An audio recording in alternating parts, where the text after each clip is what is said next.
Bismillah ar-Rahman ar-Rahim. All praise and thanks be to Allah subhanahu wa ta'ala, the creator of the heavens and the earth. And may his peace and blessings be upon his final prophet Muhammad. Today we will be discussing if the prophet Muhammad sallallahu alaihi wasallam is in the Bible. And we get this notion from Surah 7 verse 157, which reads, "They are the ones who follow the messenger, the unlettered or Gentile prophet, whose description they find in their Torah and gospel." The first prophecy that I want to go over is in Genesis 17. We read in verse 10 through 14 that God promises to make a covenant between Abraham and his descendants. And the sign of the covenant is circumcision, which according to the text is everlasting. Later on in this chapter, Abraham prays to God that his son Ishmael may live before him, meaning under God's laws, and God answers him in the positive and says, "And as for Ishmael, I have heard you. I will surely bless him, and I will make him fruitful and will greatly increase his numbers. He will be the father of 12 rulers, and I will make him into a great nation." I want everybody to pay attention to the word bless him.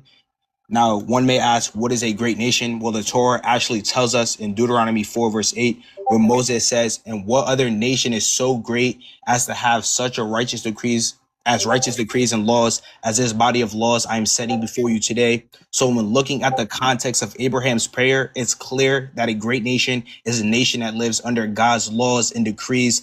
Now, when does Ishmael become a great nation? The answer is in the 7th century with the advent of Islam through the Prophet Muhammad sallallahu alaihi wasallam, who with his coming destroyed the paganism that dwelt within Arabia and brought back monotheism to the Ishmaelites, thus fulfilling the promise to Abraham from Genesis 17.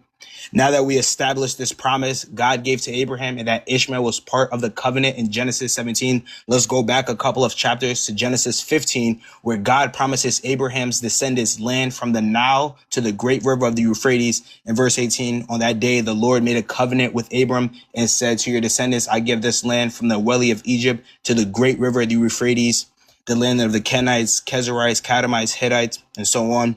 Now, my opponent may bring up in verse 13 through 16, which seemingly prophesies the Exodus, but scholars note that this is a later addition due to the repetition of the sun going down in verse 12 and it being repeated in verse 17. Now that we got that out the way, this covenant becomes more Ishmael-centric because he is the firstborn son of Abraham. And when we look at history, the Israelites never possessed all the lands. In fact, we see that the Muslims, aka the Ishmaelites, did take possession of these lands, especially with the Rashidun Caliphate. Now, the next prophecy I want to go over is in Daniel chapter 2. King Nebuchadnezzar in Daniel chapter 2 has a dream of a colossal statue, a head of gold, chest and arms of silver, belly and thighs of bronze, and legs of iron, and his feet partly of iron and partly of baked clay. Daniel explains that each metal represents a world empire: Babylon, Medo-Persia, Greece, and finally Rome. Although the fourth kingdom is not explicitly mentioned by name, we see both Jews and Christians agreeing that the fourth kingdom was Rome, such as Josephus, Hippolytus, Saint Cyril of Alexandria. Now Daniel says something extraordinary. A stone is cut without human hands. It smashes the statue from the feet, destroys all the old kingdoms, and it grows into a mountain that fills the whole earth. He declares, in the time of those kings, the God of heaven will set up a kingdom that will never be destroyed.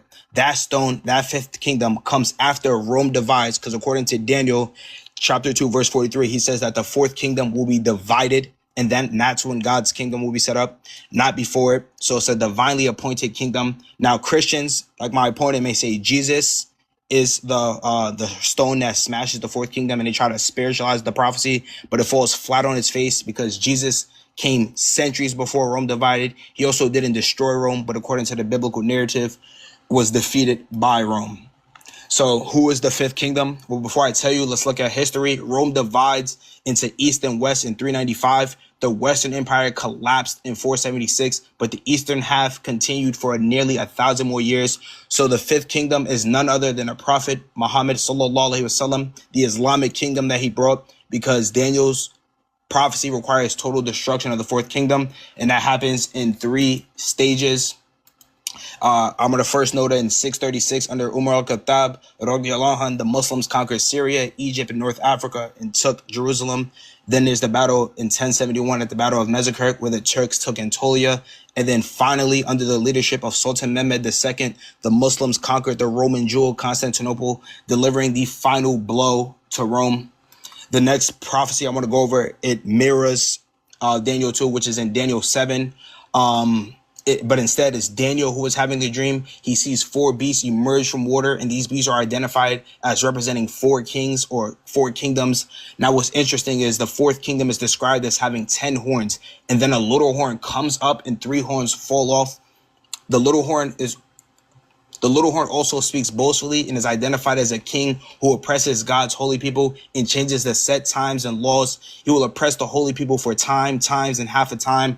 Then his power is stripped away by God and given to the holy people. Now, who is the little horn? None other than Constantine, who defeated 3 kings, Maxentius, Licinius, and Maximus Dia.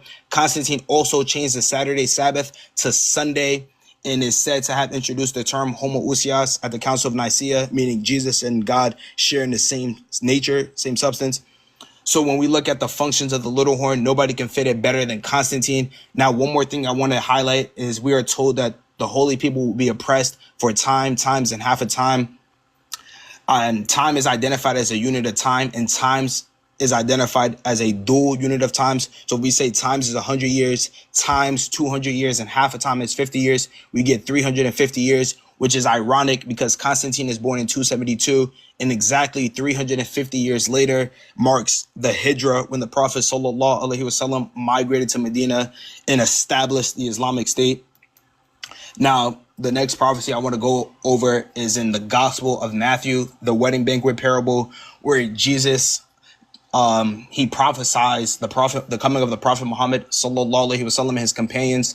The parable begins with a king preparing a wedding banquet. He sends servants to invite the guests, but they refuse. Some ignore the call, others mistreat and even unalive the servants. The king responds with judgment. He sends his army to destroy the unalivers and burn their cities. Then the king says in verse 8 through 10, the banquet is ready, but those invited didn't deserve it. So he sent his servants to go to the streets, invite everyone, good and bad. And if it isn't clear, if it's not clear already, the king represents God. The banquet represents paradise. The servants represent the prophets. The people who were first invited represent the Jews who beat and unalive the prophets. And the destruction of the Jewish city is none other than in 70 AD, where the Romans burned down Jerusalem and they destroyed the temple. And the one sent after the destruction of the temple is none other than the Prophet Muhammad sallallahu alaihi wasallam. Now, this completely eliminates Paul and his mission to the Gentiles, because Paul began preaching to the Gentiles in the 40s and 50s and was beheaded in the early 60s. So his mission to the Gentiles is illegitimate.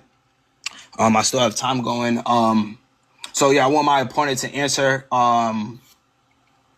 When did Ishmael become a great nation under God? I want him to answer why Jesus can't fit being the 5th kingdom, because he comes before Rome divides. I want him to answer, when does Rome divide? And I know he's going to mention that Rome has civil wars and things like that. And when he brings it up, I will answer that. I also want people to notice that the criteria that Christians use for prophecies, such as Matthew, when it says, out of Egypt I called my son, and that's the fulfilled prophecy. But that butchers Hosea, where it says, out of Egypt I called my son, who sacrificed to the Baals, who sacrificed the false gods. Also where they use, and it says a virgin gave birth, and from Isaiah, they butcher Isaiah 7:14, which has nothing to do with Jesus at all. It says the young woman shall give birth, and she gave birth in Isaiah 8. So I want everybody to notice the criteria that they use for these prophecies that they claim are about Jesus. And all the prophecies that I brought is historical fulfillment, and it's a clear reading of the text. We don't need to spiritualize the reading. And with that being said, I forfeit the rest of my time.